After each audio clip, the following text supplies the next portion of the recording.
Anyway, so all right, I want to talk about something because this is, I think, going to be something that we see moving forward, and I think we're kind of already in the middle of it. We're in the midst of it right now, and that is the death of the Let's Play as a genre of video or the way that people can go to YouTube and make money. We've seen previous to a lot of these new YouTube restrictions, we've seen a number of YouTube celebrities or stars be able to make their name off of Let's Play videos. Oh, definitely. Markiplier, yep. I think, is a notable one. I think he's probably the most notable at this point. I mean, right now? PewDiePie did Let's Plays. I'm not sure. I don't see that. I can't. He did mostly Let's Play. That's fair. I can't explain the PewDiePie thing as a phenomenon, so I can't really speak to what his content was. Okay, so fine. Okay. 12-year-olds is the explanation. But we've seen recently YouTube shift a lot of its policies away from encouraging that type of content. Pretty notoriously, Call of Duty right now is universally unmonetizable on the platform. Which is insane because it's Call of Duty and they're going back to World War II, which is probably one of the biggest things in its recent history. Well, I think it's insane mostly because it's not at the request of Activision. That's true too.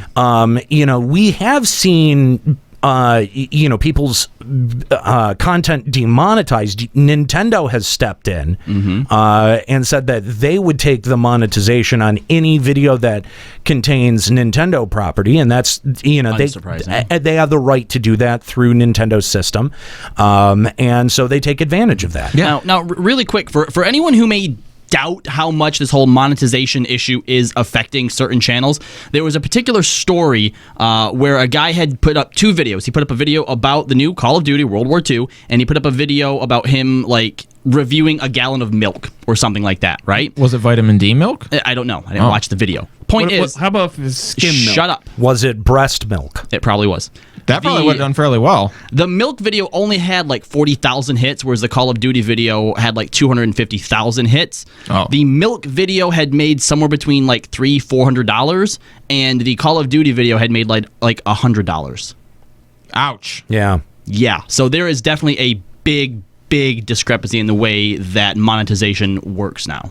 Oh yeah, and YouTube has kind of explained that, and we've seen a big exodus of advertisers from the platform too. But I think YouTube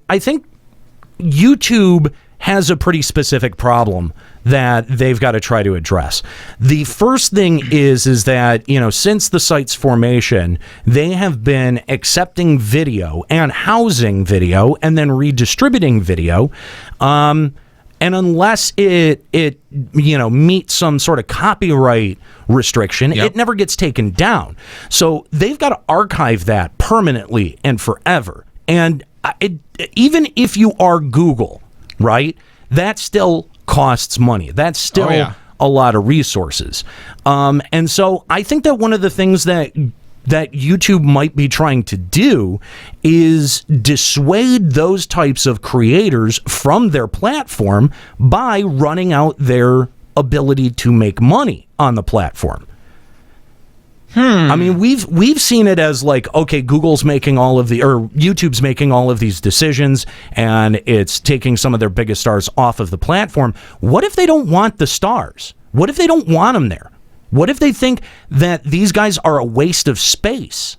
I mean, they're uploading videos every day. Some of them are experimenting with longer and longer videos that increase the creator's bottom line, but don't necessarily do anything for the audience or the platform. And a lot of these guys are so keyed into the business model of what's going on that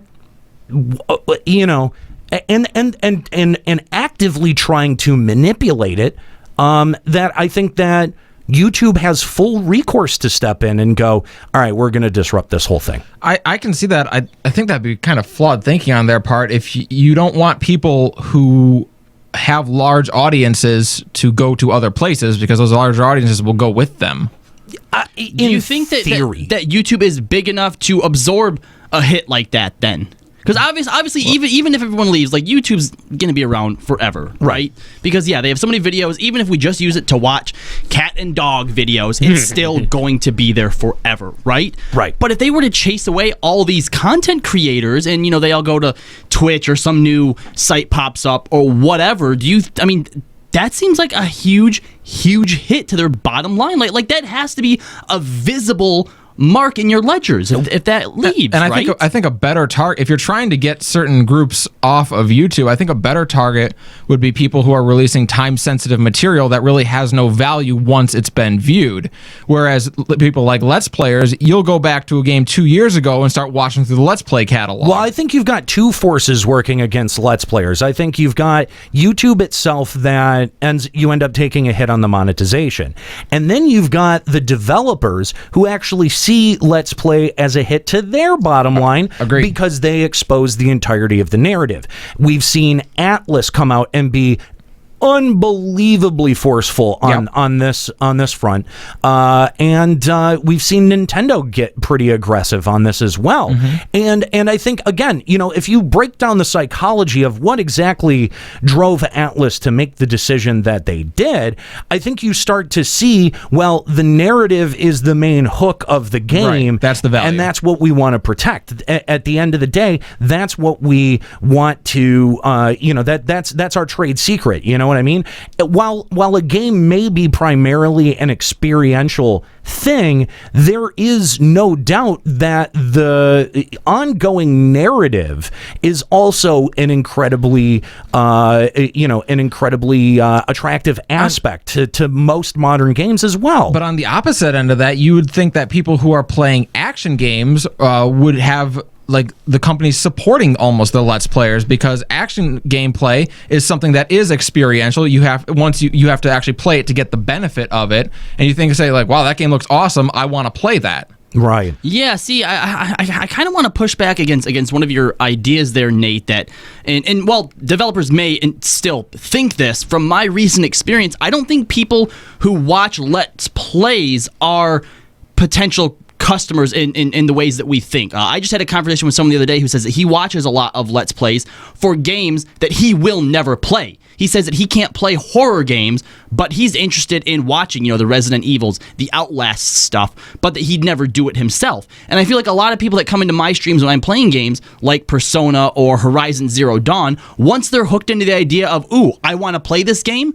they stop watching. They stop coming into the stream because they don't want it to be spoiled for them for when they do eventually buy it. So I don't know that people watching Let's Plays that spoils potential customers. I mean, you may be right practically and functionally, right? But if the narrative or the story is what you see as the value in your game, that's naturally what you're going to try to protect. That's true. That's where we see Atlas coming in and making the goofy decisions that they made. Okay, so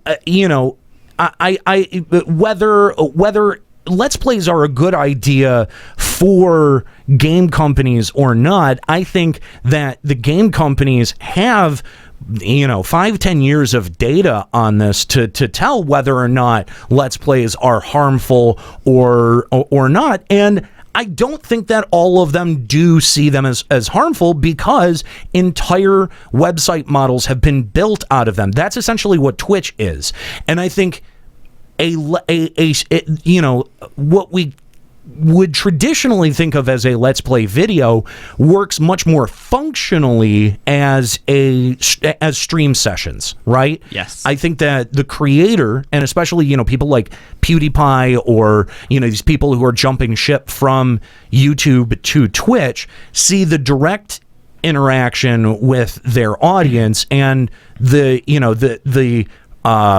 potential that things like donations can bring to the venture, while watching their bottom line kind of shrink away from YouTube, and at the same time still be serving their YouTube audience with a quick export. Right, Yeah. and what you're calling for, though, that's the evolution of a Let's Play, not so much the death of the genre. Literally on Twitch, it's Let's Play, let us play. We're here doing it together as one group. It's not just a video you see later of me having played it alone. Yeah. Now that I'm thinking about it more, I feel like the idea of Let's Plays, that people are going there to watch the game, that goes back to this idea that, when we watch Twitch and stuff like that, we're watching people, quote unquote, play the game. But one of the big draws of it is also the personality. Right. That is true.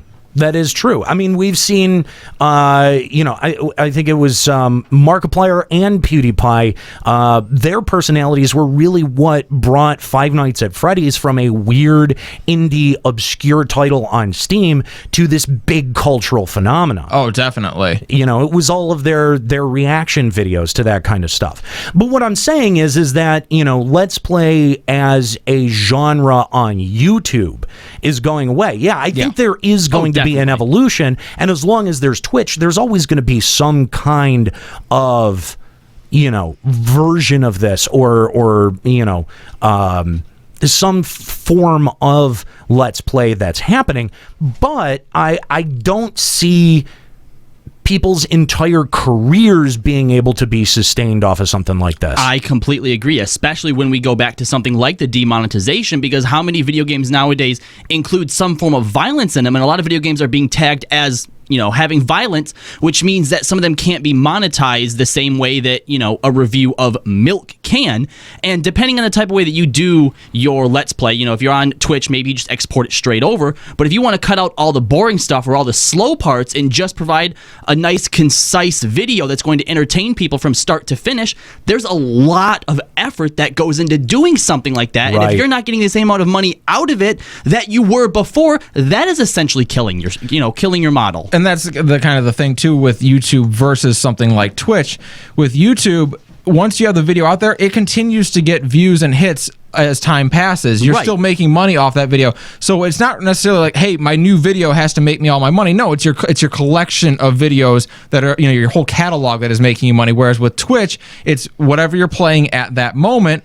And then that's kind of it. Like, once you're done with that game, it goes in your archives, and someone might watch, but they're probably not going to live donate to your archive version of it. I somehow doubt it. You know what? I'm going to go do that right now. Yeah? I'm going to find someone. I'm going to donate to their archive. Yeah, well, we originally posed this as the death of the Let's Plays, but I actually think this is more of an evolution, especially when you consider where Let's Plays originally started. I can think back as early as my first semester, having moved in with Chris, and he used to go on forums and find Let's Plays where people would just put up screenshots. And that was the original Let's Plays. I remember him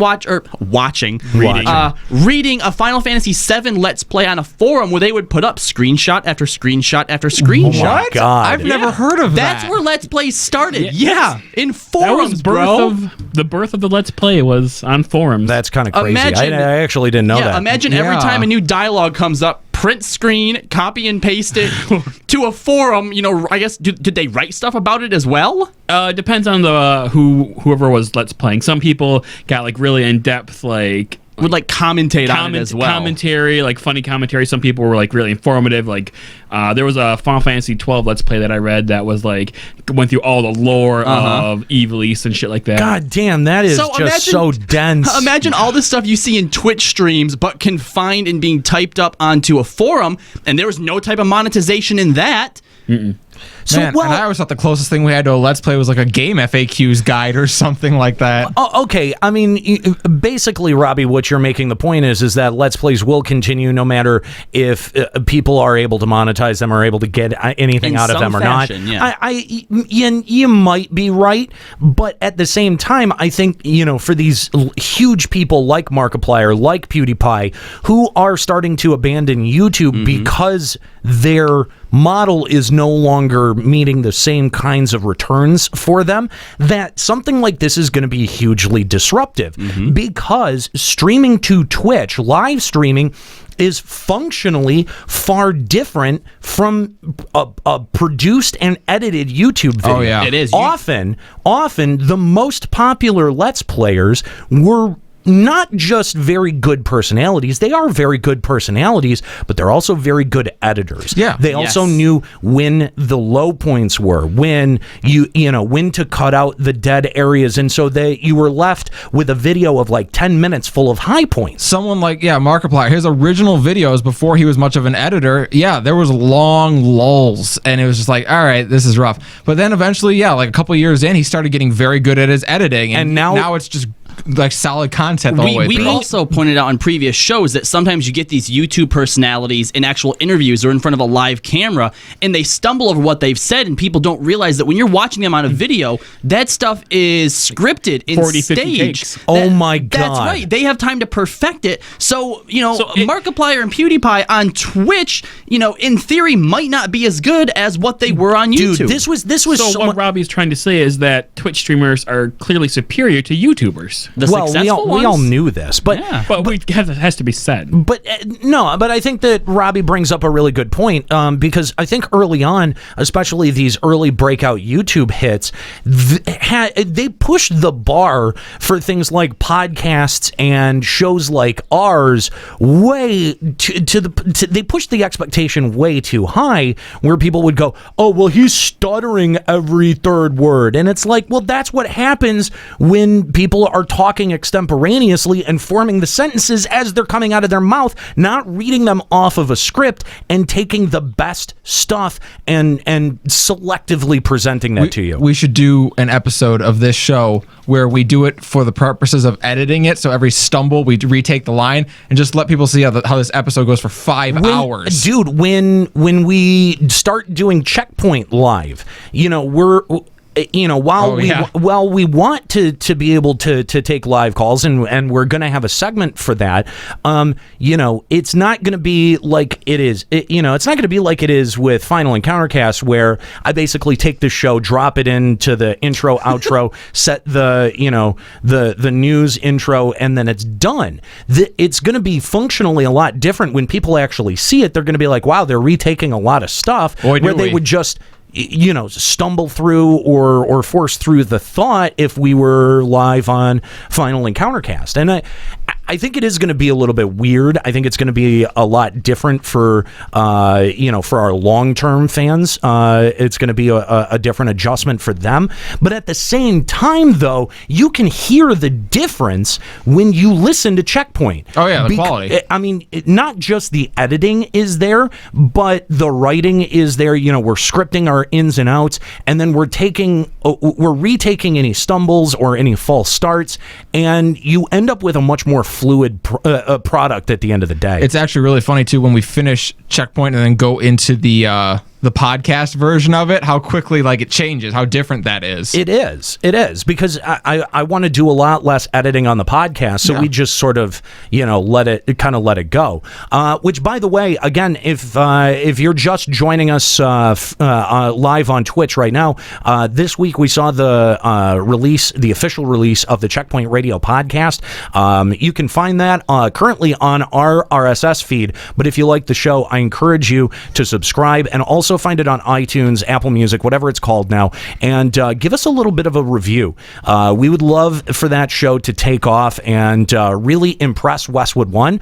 Again, this is the very first show that, very first podcast that we've not managed ourselves. So we've got people at Westwood One who are looking at the metrics behind this, and we really want to impress them and show them that we have a large, built-in, interesting interested audience that is willing to engage. So check the first episode of that out, and then in future episodes, we will also be including basically like a review of what was just on the episode. So I think the podcast, the Checkpoint podcast, is going to serve a little bit more informationally to inform you about what you heard this week on the show, what you may hear this week on the show, and then we'll have another additional topic to break down. So it'll serve as a companion piece to the radio show, and it should fit in nicely with our stable of podcasts. That way, if you're subscribed to Final Encountercast, you're probably not going to get doubled up conversations between Final Encountercast and the Checkpoint podcast. So I encourage you guys to check that out, subscribe, and leave us a little bit of iTunes love there. But I think one more thing that I want to discuss before we move on is, we've seen YouTube's advertising model where they're providing the ads and placing the ads on the content also be hugely disrupted by the exodus of advertisers from the platform, as well as some really kind of dodgy content that was being able to get sponsorship bucks. And I think that YouTube might start looking at disrupting their fundamental ad model. But before we get into that, let's go to our phone lines real quick and talk to TJ. What's going on, TJ? Hey guys, how's it going? Can y'all hear me okay? Yeah, thanks for calling Final Encountercast. What's up? So, this is kind of off topic, but it was something I've been reading about and thought about recently. I want to get y'all's opinion. 1998. Metal Gear Solid comes out, Pokemon Red and Blue, Ocarina of Time, Half-Life, StarCraft, just to name a few of those really important games that, not only are benchmarks, but kickstart a series. Oh, yeah. Well, then, let's look at 2017. Yeah, I think also Final Fantasy VIII. Don't quote me on that, though. That sounds about right. Because 7... Yeah, because I think 7 was 1997. But now look at 2017. We've got Neo, Nier Automata, Horizon Zero Dawn, Breath of the Wild, Persona 5, and then later we've got Mario Odyssey, Battlefront 2, Call of Duty going back to World War II, and all this before E3 has even started. So I got to ask, guys, do you think 2017 is shaping up to be the greatest year in video game history? Yeah, you know what? When you throw all that out there like that, there has been a lot falling in 2017. I mean, obviously the Switch had a huge launch success. You know what? I think TJ. I think two things. I think you know what you lay out a very compelling point that so far in the 5 months of 2017 that we have seen a lot of very, very strong releases, and but at the same time. The technology where it is, the ability to produce games like we can, I think it's easier now to produce games than it ever was. It's easier to produce games, but it's not easier to produce good games.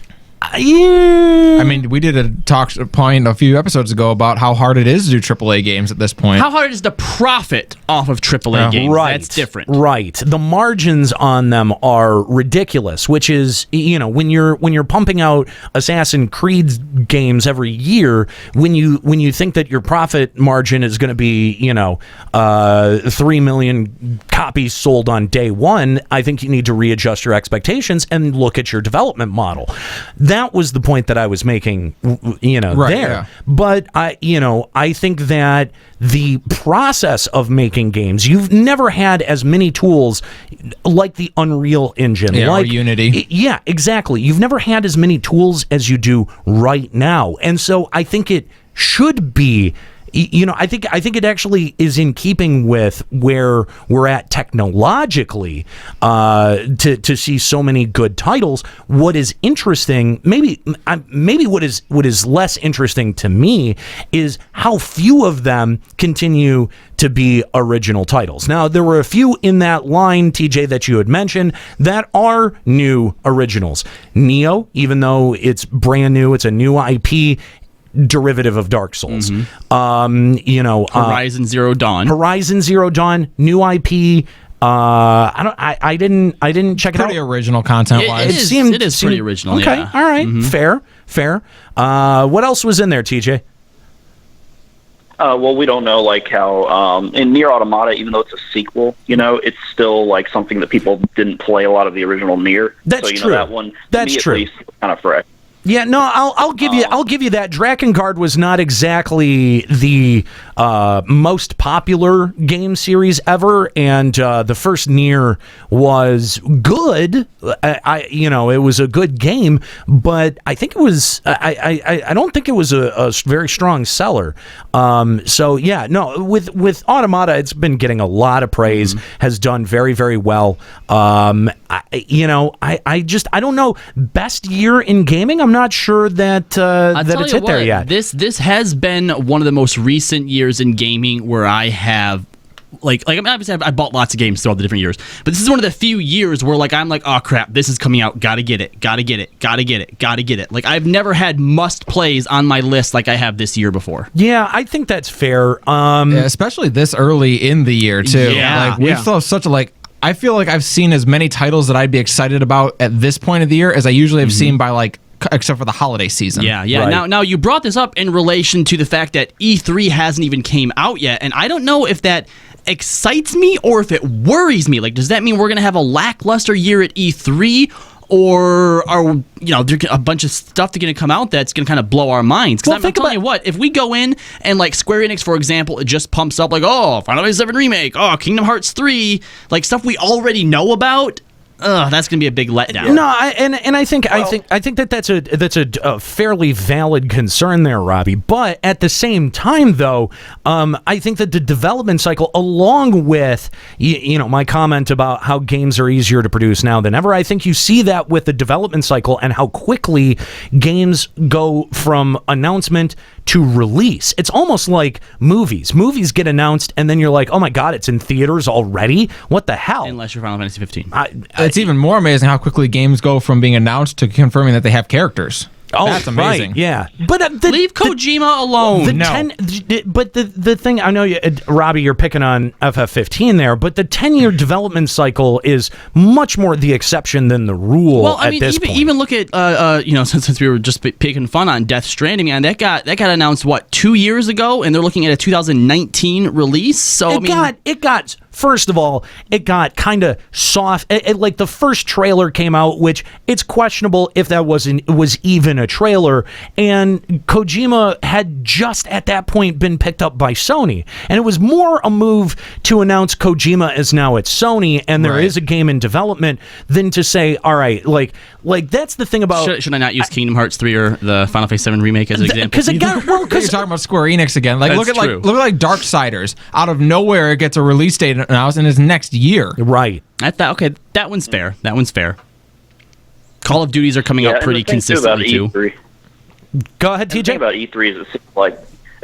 E3 is it seems like every other year sucks for E3, and last year was kind of last year's E3, I just didn't feel any electricity, and the year before that was pretty exciting. So I think this year's E3, I could be wrong, but I think it's going to be at least entertaining and at least have some relatively decent titles to get announced. Whether they come out or not this year, who knows? Well, we know we have two big announcements coming out of Bethesda, and they've been kind of quiet since Fallout 4? Yeah. Well, and I mean Morrowind. Well, that was just an expansion, though. Granted, a great one, but still, for a pre-existing game. Yeah, you're right. I would expect something big out of Bethesda this year. Skyrim on the Switch. Oh God, no! I will. No. You know what? If that's all they do, I will actually kill you. I can't see them rolling out an Elder Scrolls trailer. I'm digging his theory about the every other E3 thing, though. Every other E3 sucks. I mean, you don't think that might be as a result of the companies in attendance, do you? I think that's part of it too. Because the thing with E3 is that every year it's like, okay, who's not showing up, who's showing up, the spoils before E3 have gotten quite ridiculous, to be honest. That is true. if I know what's coming out before E3, what the hell is the point of even watching, right? But it's just funny because another reason I kind of thought about this 2017 thing is because Mass Effect Andromeda, any other year would have been a huge deal, and this year it was kind of like it happened, people were excited, and I haven't heard blip about it since then. It was amazing, and it was a big deal. Outlast 2. But it did get lost in the shuffle a bit because a lot of good things have been coming out. Well, And it had terrible facial animations. I think that's was people were so disenfranchised with how Mass Effect 3 ended that they latched onto this, and it was just bad. Yeah, I don't know, man. I think you're making excuses for Andromeda here. It was an amazing game. I think Fuck you're you. making excuses. I need to refill my drink. Is your judgment maybe clouded? No, because I can admit that the problems that people were pointing out, those were problems with the game. Those were legitimate, but they weren't such a huge distraction that the game itself was an entire dumpster fire. So if that game had been named anything else other than Mass Effect, you would have found that to be acceptable and you would have been able to play through it. If it was the game that it was without the Mass Effect and I had bought it, yes. I don't know. Really? Yeah. The game itself is great. Now, I don't know if I would have bought it if it didn't have the Mass Effect name on it, because obviously that's what urged me to get it, right? But if someone would have been like, look, people saying this game sucks, I want you to play it and tell me what you think, right? So if I would have just straight up played it, no money involved, yeah, that was a great game. I don't know. I think you're far more attached to the Mass Effect name than you're willing to admit. Anyway, bug eyes going. TJ, thanks for the call. Appreciate it. If you want to call Final Encountercast on Skype, 810-207-1764. We'd love to hear from you. What do you think? Do you think that E3 is going to be epic? Is 2017 the best year for gaming? Or do you want to talk about the potential death of the Let's Play video? We'd love to hear from you. Final Encountercast on Skype, 810-207-1764. Kookie is standing by to take your calls. Now, again, I want to double back around onto this point because YouTube saw their advertising model disrupted when, The Guardian kind of spurred this boycott of advertisers from the platform. Don't advertise Coke in front of killing videos. Or put Dell's banner on top of a beheading video. Right, and right? see, and it's not good. There have not been many times. Even though Coke sponsors death squads, that's a thing. Oh, that happened. That's great. Yeah. Yikes. Citation needed? I've never heard of Coke sponsoring death squads. Oh, just Google it. Google it. But this is one of the few times in YouTube's history that I can recall actually kind of feeling for them, where I was kind of like, you guys have to do something because that is PR you don't want, and I don't really know what you can do about it. Yeah. Because you're they were in a legitimately difficult position because you have tons of video coming in. There is zero chance that you can have hire a staff to go through and curate every video that comes in. Oh, yeah. It's impossible. And they have though. I mean, in response to this, they have hired a shitload of people as content checkers. But there's still a massive degree of automation that goes absolutely. to it because you can't do it any other way. But at the same time, they had to come out and find some big solution and a kind of a grandiose step because you have to earn back the trust of some of your advertisers. And for the first time in my life, I felt like you guys are kind of screwed. I don't know what the fuck you're supposed to do about this. Yeah, no, it definitely is a weird problem. But I think you also got to follow the money, though. If you look at where YouTube has been placing their investments, it used to be in their top trending creators, right? It started off as YouTube Red. That was the first big injection of cash outside of the monetization program that YouTubers saw, where they took selective channels like MatPat or PewDiePie and gave them the ability to, access to more resources and the ability to make premium content for subscribers, for someone who's subscribed to the platform. Since that rolled out and was met with a reception that a wet fart in church gets, that they have now shifted their investment strategy to the YouTube Live, bringing in already well-established professional media sources, Right. and giving you access to them on the platform. With their advertising model on top of that being disrupted, I could see YouTube starting to move more towards a system where they are less responsible for placing the ads and being the arbiter of what ad gets placed where, and start acting more as a pass-through to connect brands that want to advertise to brand appropriate content that exists on their platform. It would be a much more direct connection between that brand and the online execution, the online platform that they're using to advertise.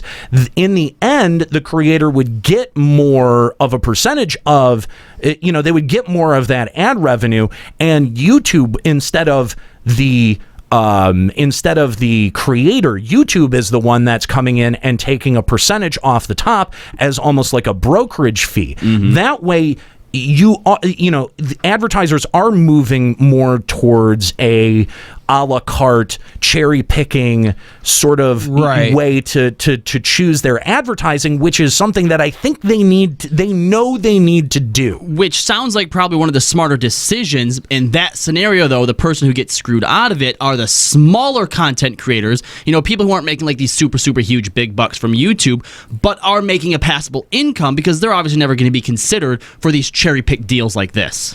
Yeah, I don't know that that's true. No, I disagree, because you're going to get the smaller companies that are going to go for them. That are going to be able to take their content and hyper focus it down to brand specificity and be able to pump out content that some brand somewhere will want to be a reflection of them. Now, I do think that does create a problem where you have more homogenous content and you have creators that are trying to create content much more for their advertisers than for their audience. I think that's problematic. How do you then get started too? Like let's say you're you want to be a content creator, you want to jump into YouTube. How do you then start out if there's no way for you to monetize yourself without already having some type of pre-established content? I think the same way you start now. You do it for free for a while. Yeah, I think that is very true. Yeah, and that's not very different than what it is right now. You might be able to monetize from the word go, but you're monetizing for pennies. Right. Yeah. If your videos are only getting 14 hits, then you're not monetizing for much of anything. Right. And I think that that's a fair point.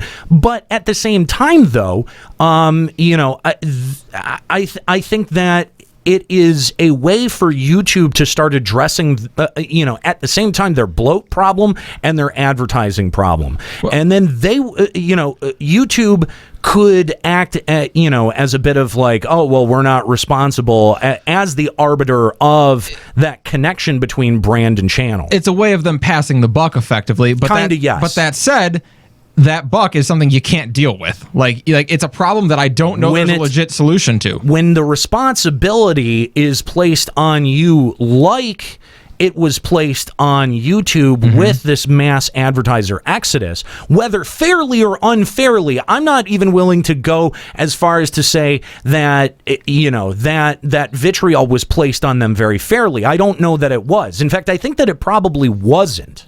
I'd agree. I mean, we all understand that there are algorithms for the ways that these things are dealt with. Yeah. And even though there were glaring, obvious things that YouTube wasn't doing to be able to protect the advertisers that were spending money with them, and while I do think there was some recourse for advertisers to take, a full pullout and boycott seemed to be a bit extreme, spurred on, of course, by, an outlet like The Guardian. Makes it, I think, even a little bit more shady. Yeah, and like you said, that wasn't even something that was entirely their fault. Like, what are you supposed to do? You write your program that is going to dedicate, ads to certain things, and it was unfortunate that, like you say, Dell was put in front of a beheading video. Right. Not obviously that wasn't their goal. Right. It's just something that ended up happening, and I think most people who watched that beheading video, for whatever reason, would probably recognize, like, maybe Coke doesn't actually approve of this, or Dell doesn't actually approve of this. I don't know, man. Might be a pretty convincing placement for Dell. They may have sold a whole bunch of Dell to terrorists? Well, or to drug kingpins. I mean, they've got IT needs. Any